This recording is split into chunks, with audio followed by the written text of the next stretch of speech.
This is Radical Love Live, an ongoing series of podcasts and special events where we explore faith outside the boxes. Hosted by Mark Dilcom and Kelly Wilson. So, hey, Kelly. Hey, Mark. How are you? I am freaking awesome, as always. Awesome. Awesome to hear. Thank you. Thank you. And how are you, my friend? I am good. I tell you, these last couple days, it's been the sun is out and the sky is blue. And the only problem is it makes me not want to work. There's that. Is I drop my kiddo off at school and then I'm in car on the highway and I'm like, there's a lot of different places I could go right now. And there are, but you have responsibilities, my friend. I do. And most of the time that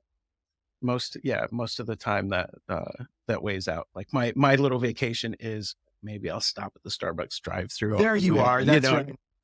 You don't need to do big vacations. You can do little mini ones. That's right. Just these momentary little bites of happiness and joy just outside.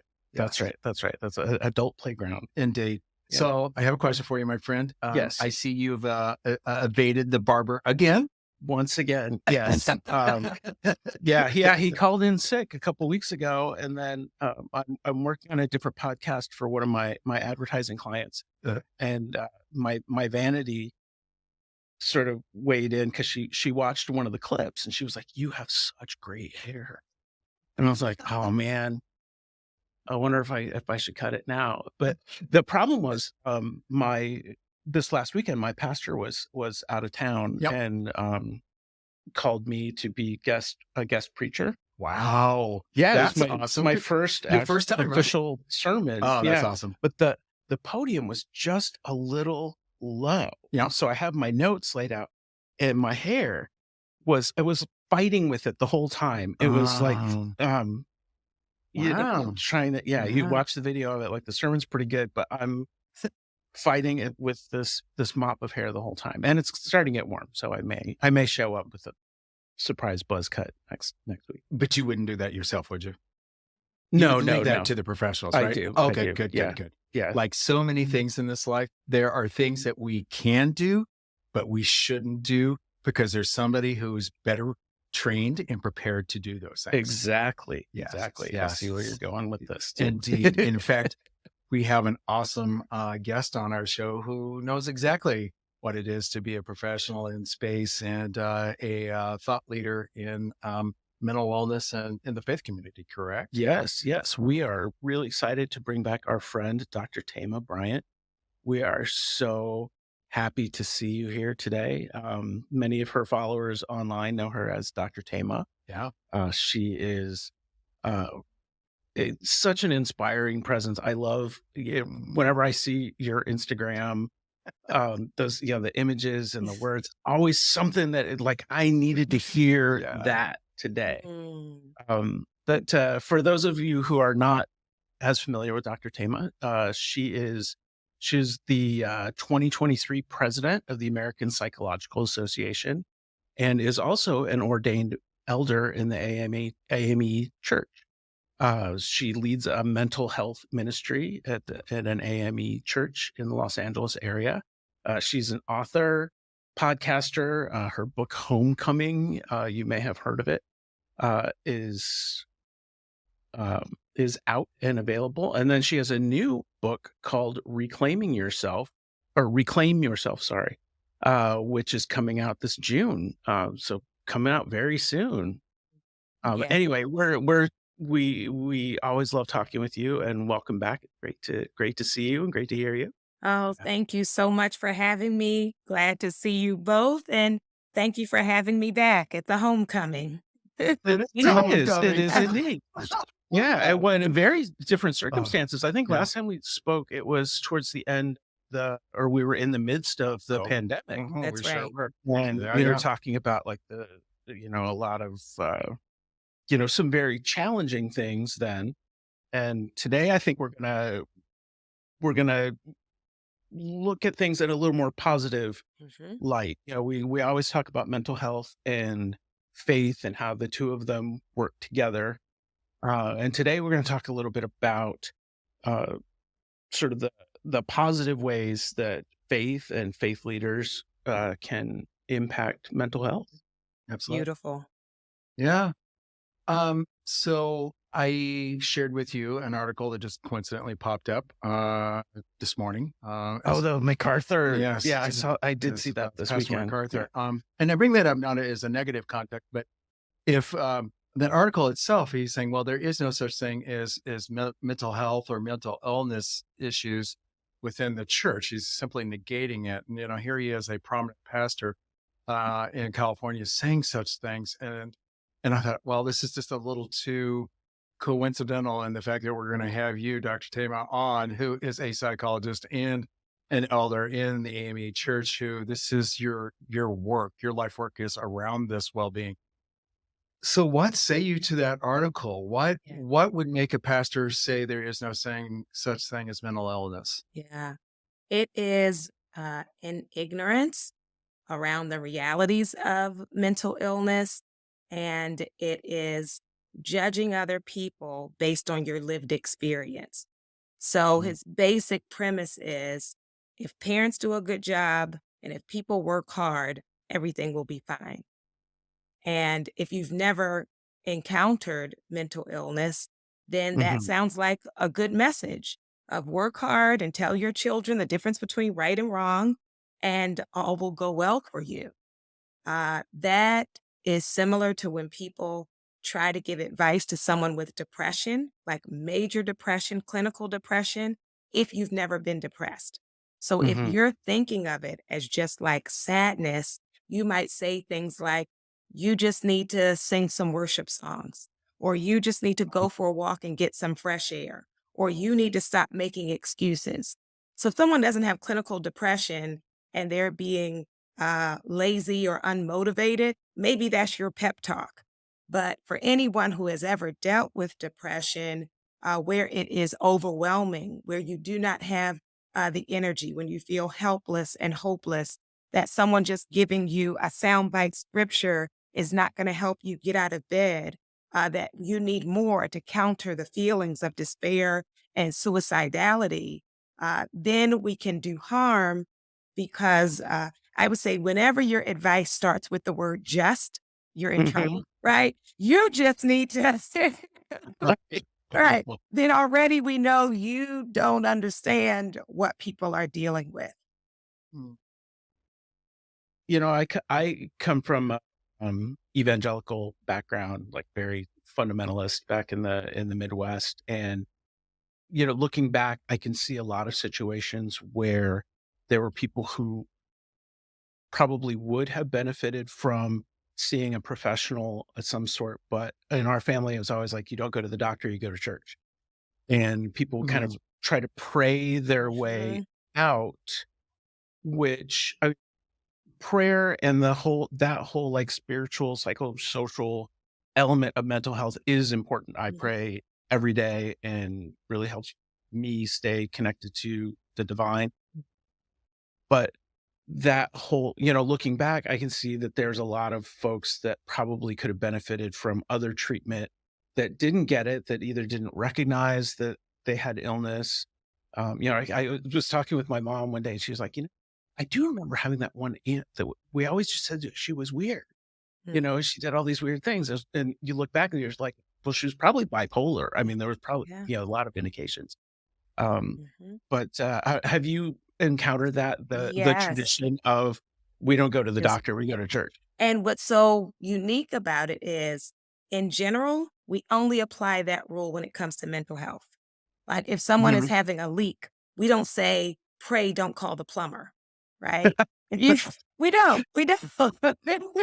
If you have a toothache, Will. right? We don't say, pray away your toothache. We take them Mhm, to the dentist. If your child is struggling in school, we don't say just pray. We say you study and maybe even get a tutor. So it's mhm, only when it comes to the mind that we fear it. And I'm going to call it a fear mhm. because we don't want to be quote unquote analyzed. We don't want people to really see us. Some people do what we call spiritual bypassing. So we avoid the issue by hiding behind faith. So, as you named, I'm a believer in faith, I'm a minister, I pray, all of these things. And there are some additional life skills that are needed. For some people, medication that is needed. I Yeah. remember having a conversation with a senior pastor, and he was sharing how he felt so bad that for much of his pastoral life, he had advised parishioners, congregants against letting people medicate their child. And then Mm. one of his three children ended up with ADHD. And after like just seeing him struggle for multiple school grades, he finally gave in and let them try it. And it was a world of difference. And Oh, he wow. was like, oh my goodness, I have denied this to these families for years. Mm. And so, again, it's often a lack of awareness. And I even had someone say to me, if therapy is not about getting into heaven, what is the point? It's like, what are you talking about? Hey, that's a mind blower. Right. That's Oh, my. mind blowing. And Oh, so, wow. or if the conversation doesn't center on Jesus, it's the Antichrist. It's like people are talking about their panic attacks. We're not talking about, the Great Commission. This is about them having panic. So Right. there is such an avoidance and a pushback and a fear.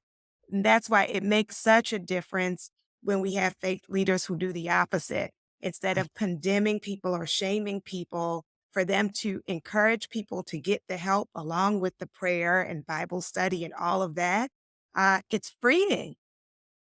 Absolutely.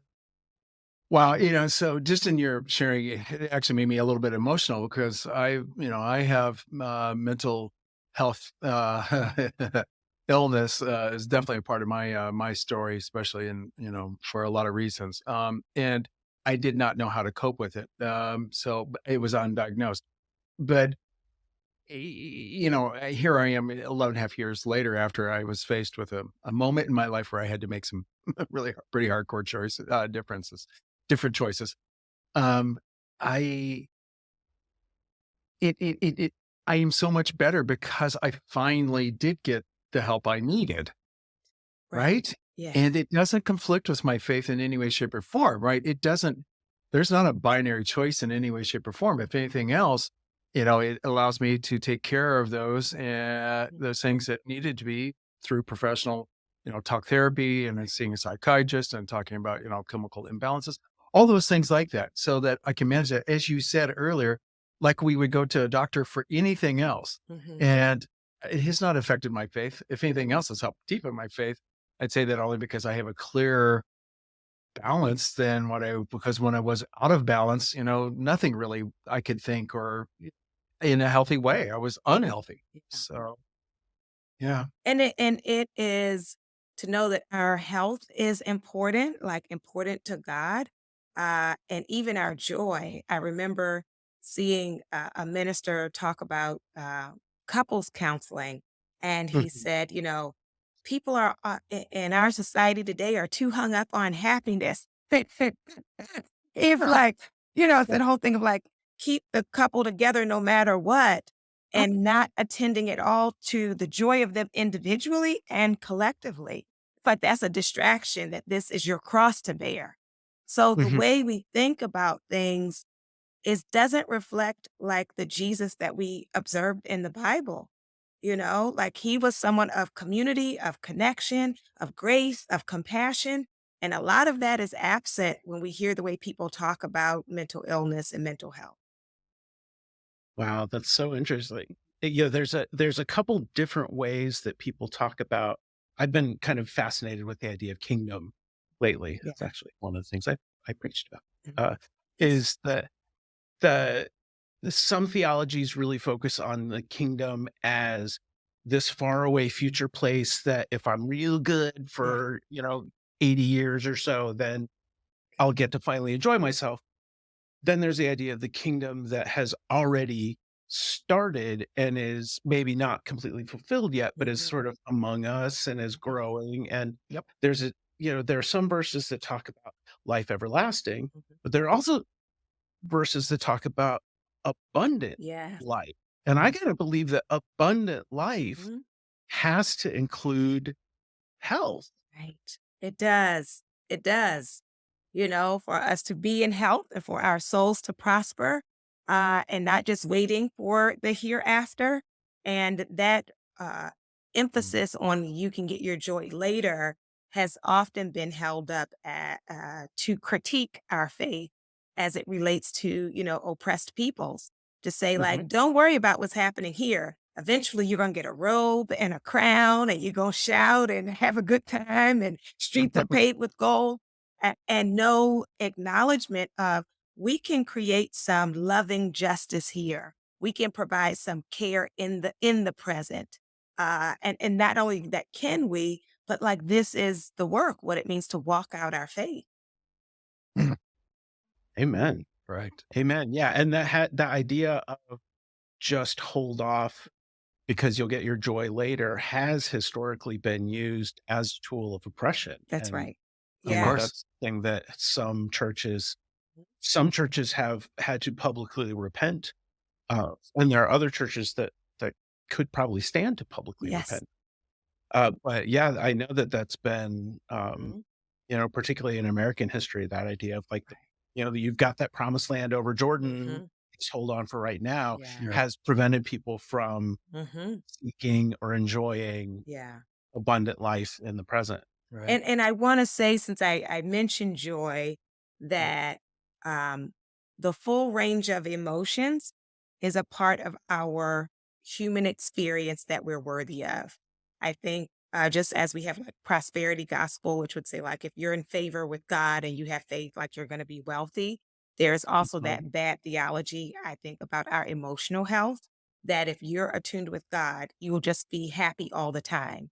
And Oof. it does not reflect the Oof. text. We look at the prophets, major and minor. We look at the disciples. We look at Jesus. They weren't just like walking around smiling all the time. So the fact that people have been made to feel bad for having any emotion besides happiness is Right. so problematic. I remember during the pandemic, I was talking to a nurse who was a Christian, and she was feeling so guilty and bad that every day when she had to go to work and work the unit, she was afraid.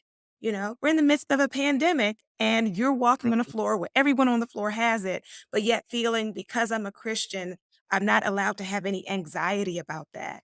So we want to give ourselves permission that in our awesome faith, that we also are human beings having a real experience. Amen. You, wow. I'm trying to form words here. This reminds me of a conversation I had with a very dear friend last week.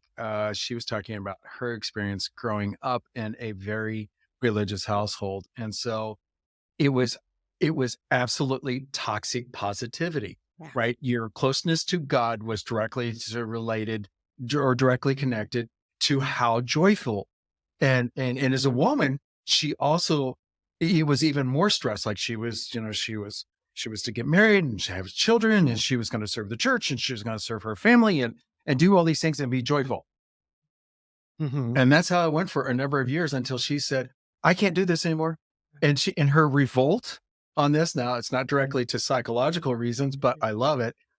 She was a part of a church community where women were required to wear dresses or skirts, and of course, always below the knee, right? There was none of that. And it was a really sweltering day, and they were out working in the church flower beds and stuff like that. And she's like, screw it, I'm not going to do this. And she revolted by putting on a pair of culottes. Love it. I love it. The revolution. That's right. She's like, I'm revolting. And the other women were like, just shocked that she did this. But they were also like, oh, this is great. Yeah. Like, it was revolutionary, right? Yes. And you can imagine the psychological Right. impact that happens to individual when you're taught these things, and your life is formed around this. Like, everything must be this way because of what the church tells you must do. And you just get sick of it. Now, mind you, part two of this story also is that she started to discover her own sexuality, and she worked with her husband through all of that. They are now divorced and very good friends. Both of them are friends of mine. And she's now, very happy and content as who she is as a lesbian. And she was so suppressed from a childhood, basically. She said that she remembered one time having a thought that she was gay at 12 years old. Like it hit her, and then she prayed the gay away for that. My God. And she lived with that for all those years. Yeah. She did what she knew she was taught to know, and she was going to have a godly life. It was going to be this way. Mm, Can I like that? mm, Is, I just this psychological damage that happens to individual. yeah. And then, and in your case as a psychologist, I think there must be psychologists who work in a ministerial kind of way that could help an individual like that, because Mhm. he's had to do a lot of work to get through this. Yes. So that's Yeah. my question to you. In your own work, how do you apply that, Mhm.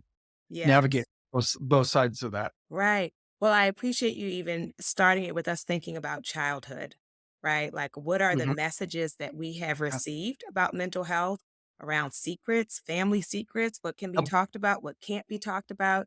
And one of the simple practices that was helpful within my family, I have two kids, and, we started this tradition of at dinner saying, like, what was the best thing that happened today and what was the worst thing? Mm. And on most days, like, they'll just say the best thing was maybe whatever they ate and the worst was homework.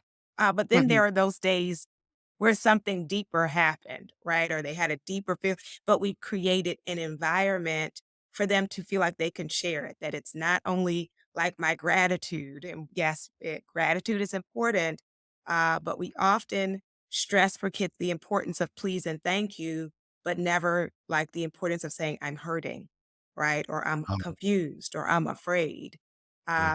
And then modeling that, because I don't just ask them their answers, I give my answer of like what was the Mhm. best. So it's that also uh, getting them in the mindset of like perfection is not required, right? Or having all the Mhm. answers is not required. Wow. Right. Right. So that's a part of us of shifting family life and in our own lives.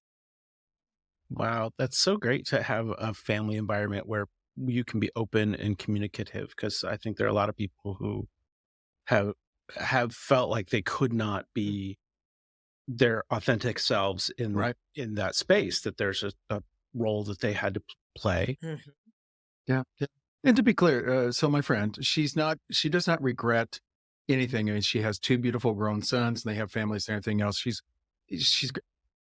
and her life has played out as it has, right? And so there is not regret and bitterness that she has, and thankfully, and her faith is even deeper as a result of all of this. yeah. So she was able to make Mhm, that transcend all of the damage and harm that had happened through this, not being honest and not being authentic. mhm. And So I I think have, it's pretty powerful that you shared that she and her ex are able to be friends yeah, now. 'Cause I think yeah, that also is a different model for people to think about. Like we don't have to war with people for the rest of our lives, whether it's a right, friendship ends or a romantic relationship, or even if you're taking space from your family of origin, that there's a way to do that and still try to like honor ourselves, yeah. to honor other people, even when that means like living more separately. Absolutely. And that's what they did. And Yeah. they were friends. In fact, we all saw each other at her ex-husband's wedding. So Oh, we're all together, Yeah. and the family and everything else. And it was really a beautiful Mhm. experience. But to see how she has flourished, she is so joyful now. It's amazing, under that pressure, from no longer a part of that pressure. Mhm. So, Dr. Tama, question for you as a psychologist. What why why do spiritual leaders not get trained in this, whether they're going through seminary Mm. or what Yeah. happened? Why is this part of the problem? Why Right. we see this? What's going Yeah, on? that's a part of it is, and I have a master's of divinity, and there's limited time. So it's like, what are the required courses? Your Yeah. Old Testament and New Testament, your Hebrew or Greek, like all of these pieces that are required in my program, in the master's program, there was like one course on like pastoral care and counseling. And the focus of it, which I get, but the focus of it was helping people with grief, right? Because every pastor is going to have to do funerals and Yep. like what it means to show up for people. Also, the instructor, that was his area of expertise, as he's like a hospital chaplain. And Sure. so most of the semester was about walking people through grief, never any mention of like bipolar, intimate partner violence, molestation, right? And Oh, so I think God. a part of it is um, the limited time. A part of it is expertise because usually you have people teaching who are products of these programs. So they never learned it, right? And Right. I will also say, given that the focus of the degree is something else, it is not possible for them to cover like all of the diagnoses and how to treat them. And so Yep. that's why it's important for us to be comfortable with referrals. And that Yep. does not say anything bad about you as a pastor or minister. And you can continue to meet with them to say, still come meet with me for prayer and inspiration and support. And I recommend that you get therapy as well. I think every church would be helped by having a resource list, a list of therapists in the area, depending on the income of your congregation, including clinics that are low cost or a sliding scale. Mhm. Um, and it gives people the permission. I think sometimes pastors believe it's a slight or an insult to them that meeting with them was quote unquote insufficient.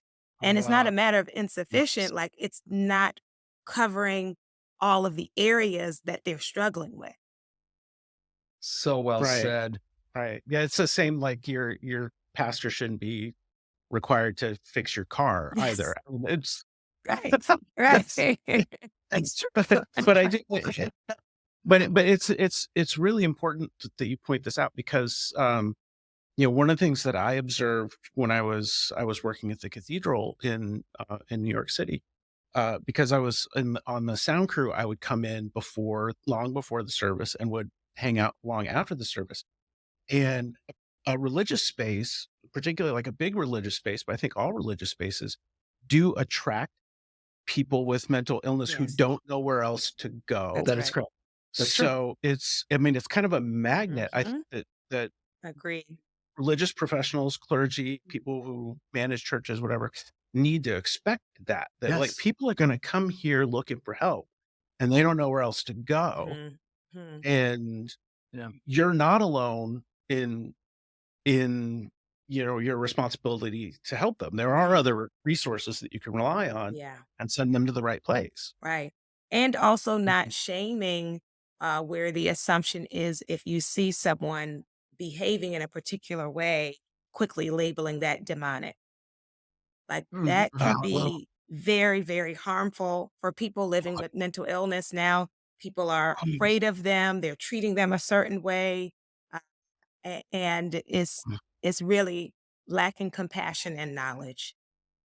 Yeah, and traditions that have a more supernatural or Mhm. spiritual focus. Mhm. I have heard that a lot where it's like, "Oh, you need to be delivered from Right. that." Like, as soon as somebody starts using that kind of Yeah. language, hey.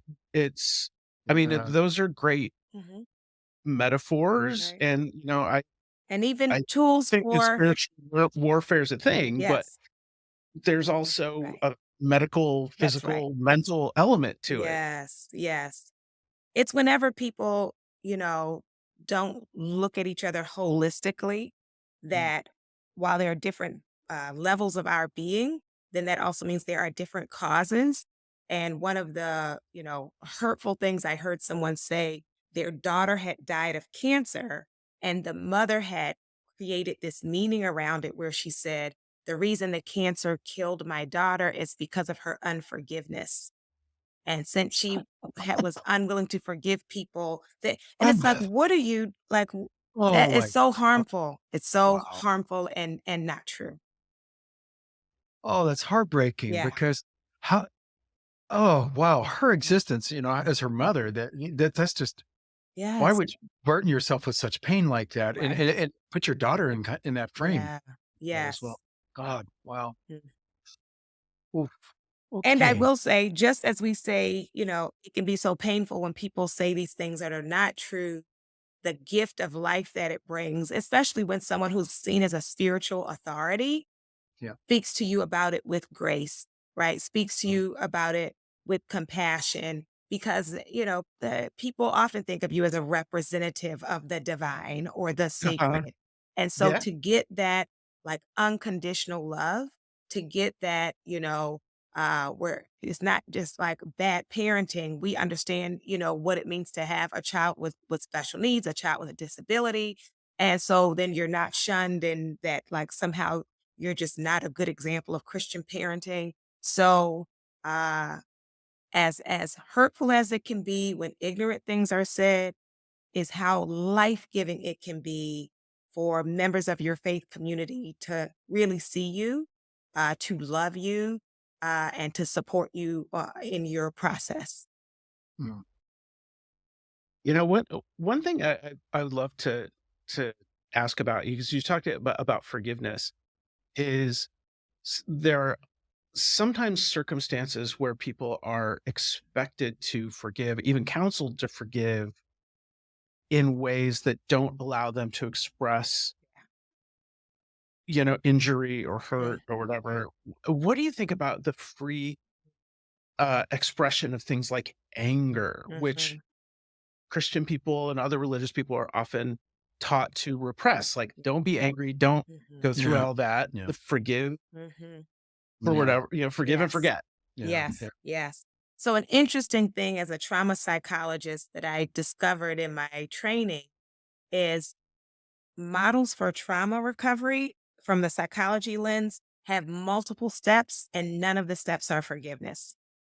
In the faith Oh, wow. community, we say there's one step, and that's forgive. Like Uh-huh. we Right. have to, right? And that Oh, often centers the offender, right? Like take yes, them it does. back, love Yep. your parent, love your Yep. partner who abused you. And Yep. there is no attending to the heart and the mind and the spirit of the person who has been wronged. And Mm. so, if people come into therapy and one of their goals for themselves is that they want to forgive, um, then I just help them unpack what that means. That forgiveness doesn't mean that you forget. Like, unless a trauma happened very early, usually you remember it. So that doesn't mean you're doing it wrong. When people say, like, well, the Bible says that, God removes your sin from you like the east to the west. So, Mhm. like, you're not going to forget if somebody did something very terrible to you. It Right. also doesn't mean that it's instant, it's more of a process. People often point to Jesus on the cross saying, Father, forgive them. And it's like in the moment of the pain, so then there's this expectation that yours should be instant as well. And then what I like to point out is even though he said that, when he rose from the dead, there is no record of him going to hang out with those soldiers. That is true. That is true. Yeah. He's like, Yeah. I forgive you and stay over there. And you stay over there. What my mother likes to say is, I'm not mad, I'm just finished. I'm just finished. Oh, I like that. Man, I So just said it. right. So for me, it just highlights the difference between forgiveness and reconciliation. So you can Oh, forgive someone who's not sorry, but you can't be reconciled with someone who is not transformed, right? So that is the problem, why it takes so long for many of us to heal, is we keep trying to attach ourselves to people who are trying to destroy us. So to not think that this Christian emphasis on forgiveness means pretending it didn't happen or maintaining access, keeping access to people who are being destructive. Wow. you're That is good. so powerful. You're so good. Yeah. Yeah. I want to come hear one of your sermons. I can, you're preaching to me here. Oh my gosh. So I'm looking at the clock here. I got a little bit of time Yeah. left, Yeah. but wanted to ask Dr. Tama. So what are you up to these days? You have got this new book coming out. So the title again Is is reclaim yourself. yep. And Uh-huh. I am so excited about it because, the book Homecoming kind of talks us through the themes of healing stress and trauma. But a big piece for me, and I'd say like just growing up as a pastor's daughter and being really invested in community is trying to get the resources to people.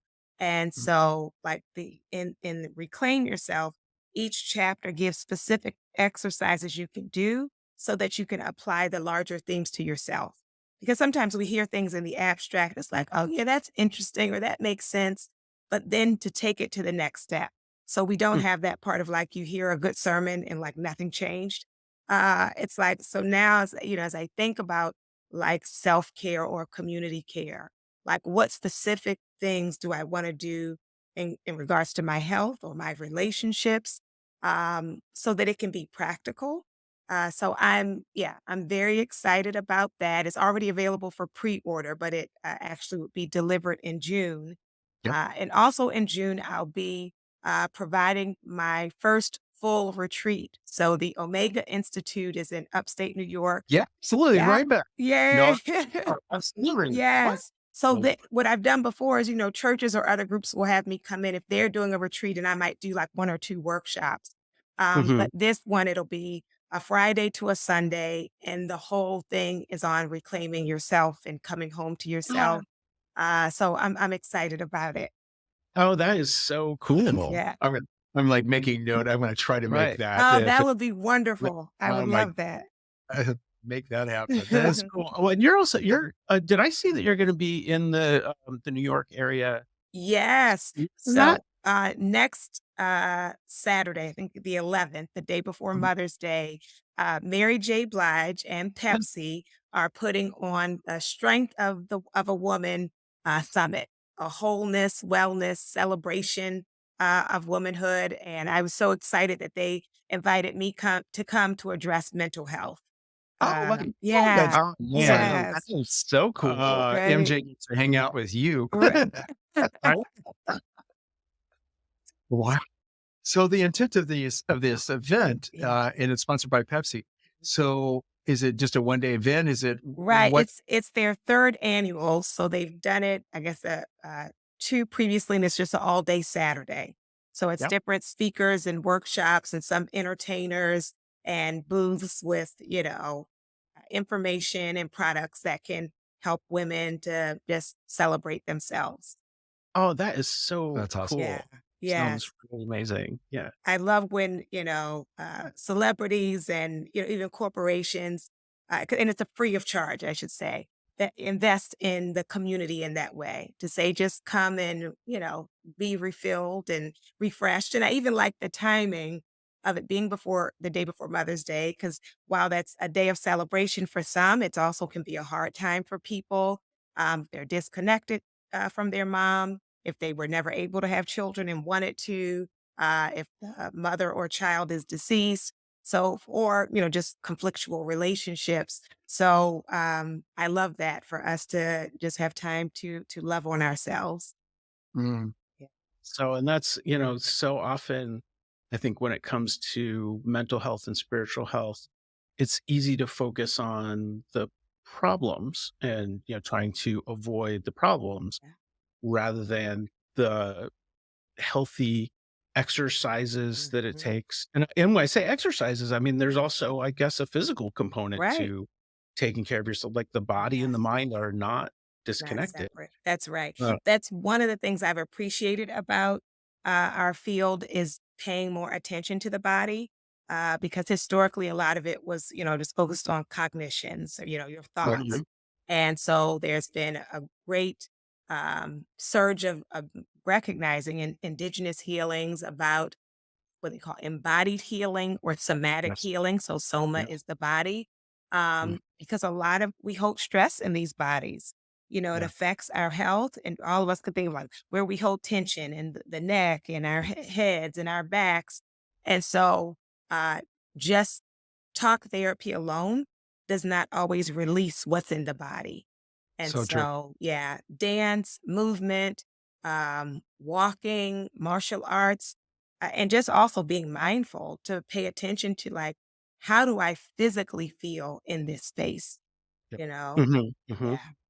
So Yeah. true. Yeah. We've been, at my house, my wife and I have been reading The Body Keeps the Score, Yes. Yes. which Mhm. is trying to remember the author's name. I'll have to look it up. Yeah. But it's a very good book about trauma in the body. And that sometimes your body can remember trauma that your mind doesn't. Like Mhm. something might have happened that you, Right. excuse me, you've kind of like blocked out or dissociated from, Yes. but your body's still like, Mhm. how, why do I still have all this back pain? Yeah, it's true. It's speaking to something or where attention is. Sometimes people can connect with that. Like if you get a massage and like certain areas are Sure. either super tense or, just you may recall certain things when you're touched in a particular way. And that Yeah, also then comes up for people around sexual intimacy. And absolutely. so that's another part that we often don't speak about in the church, even when we talk about joy and wholeness and Right? relationships, right? Is how to Yeah. connect. I have many women that come into my practice where, all their lives they were told like shame, blame, fight the flesh is terrible. And then suddenly, they're married or in these relationships, and it's hard for them to make that switch because they've Oh, been totally. drilling in their heads like, this is something bad, as opposed to like, this is something created by God, right? This is Mhm. something that's actually not only around, procreation, but around your pleasure, and that's not uh, something anti God. That is like the essence of how you were created. So, Mhm. yeah, Oh, true. Yeah, and it's not just in service of someone else. I mean, right. there are some Yeah, religious traditions that teach that right. for women, Mhm. sexual intimacy is always in Something service you of, give. Yeah, you're Yes, giving, you don't. yeah, Yeah. and it's you get to enjoy it too. right. That's right. What that's right. Well, I'm thinking have fun here. And you say women, I'm thinking men could Yeah, suffer from this as well right. because, we're not immune from trauma and body. Yes. And I've just recently been like what Kelly was sharing about s- figuring out, somatic experience and what that would help, how that would help me Mhm. with some of the trauma that I still carry. And so I'm thinking, yeah, and it affects me. It affects me in my relationships with others as well because of things that happened to me as a kid. Yeah, Absolutely. Yeah, that's and right. men are terrible at seeking out mental Oh, health. yeah. Yeah. Right. I And think Look at it. I'm unusual. Like I have a psychiatrist and a therapist mhm, and uh and work on it, but men are terrible about right. looking It's those for mental. messages, the Yeah. So messages you get early. The classic one that people raise is like with boys in sports. That like Mhm. if a girl falls down in sports, they usually like take them off the field and see if they're okay. And for boys, it's like just get up and don't Right, cry. gotta walk it don't off. talk it off. Walk Walk it it off. off. Walk. Yeah. That's Yeah. right. Men don't cry. Yeah. Ugh, wow. Oh, we do. But we do. That would Yes. do. That's so good and so important for people to see So, that and experience that and be given permission for it. And even when you're saying around men and intimacy, yeah. not only the trauma, but this pressure to perform, right? It's a Oh, Mhm. performance right. instead of like being present. Right, and it takes you out of being being connected and present with your Yeah, partner. that's If right. you're thinking like, "I'm on stage," it's almost Yeah, like you right, it's like you've got an audience right. rather than like, "Oh, we can be here together," and with Yeah. and Yeah, it doesn't have to be goal right, oriented, like, you right. can just be So, Yeah, right? right. good. It becomes so we could go on and I'm I- looking at the clock because we're running out of Yeah, time. we It's can like, do a whole oh other no, podcast about this. Start get go we're just starting getting warmed up here, folks. Another hour. starting to get spicy. No, go ahead. It's so true what you said though. And for folks, for men and women, for folks that, grow up in a religious community where this is just, it's just not talked about and it's still not talked about in a Yes, very healthy way. that's Or, it's, oh, so much of the angst. And of course you look at so many men who are, what's the incels, they're celibate by, or not incels, they're celibate, not by choice. Yeah, that's Is it incel? involuntary celibate. It's Yeah, I really guess just that is it. like Involuntary celibate. And I'm thinking, well, it's because there's so much pressure and they have like expectations put upon themselves about how their relationships should work. And now they're disappointed with the people they meet. And it's just like, I'm not blaming church for this, but oh, wow. Mhm. It's just like it's like mental health and faith communities. There are just some things that they just suck at talking about. Yeah. And Yeah. Right. Right. And one thing that we talked about mental health training for religious professionals. I know that clergy people and other religious professionals also take on oh, a God. lot, Mhm. and sometimes in the same way that doctors and nurses do. They bring a Mhm. lot other people's problems home with them. Mhm. Yep. Do you ever talk with other ministers about Yes. their Yep. mental health?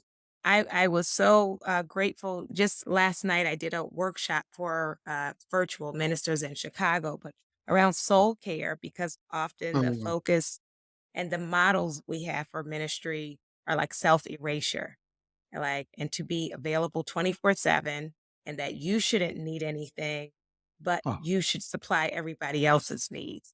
And it's not a good model. It's not sustainable. that's And sustainable. Mm-mm. right? No. It's not. No, You end up Ah, frustrated, resentful, and actually can end up doing harm to yourself, to others, to your family life. oh, wow. So to be blessed with boundaries and know that that is being uh, a good Mm, minister, right, is also Right. yourself. mm, Yeah, absolutely. wow. Oh, what a great conversation. Yeah, I yeah. This is feel I we went think it all over. Yes. Yes, well, is there anything, this is probably a good time to ask, are Yeah. there any, um, sort of messages that we didn't get to cover that you think our audience, would benefit from hearing? I would say, for those who, whether you're a minister, a parent, a care provider, to know that God is not just interested in using you. And we often have this, Lord, use me up, right? I give Right. myself away, all of these messages, but to know that God desires for us to receive, not just because then we can be better servants, but just for us to receive and to position ourselves to be able to receive God's love and God's care and God's rest in and of ourselves, that we are sacred. Wow, that's so beautiful.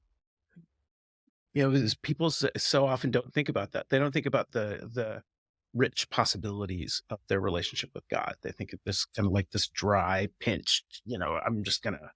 Yeah, almost transactional quid pro quo Yes, thing. that's Yeah. right. Right, right. Not like, by the way, we're the bride of Christ. We're gonna be in this flourishing relationship with, Yes, Yeah. yes. God, that was beautiful.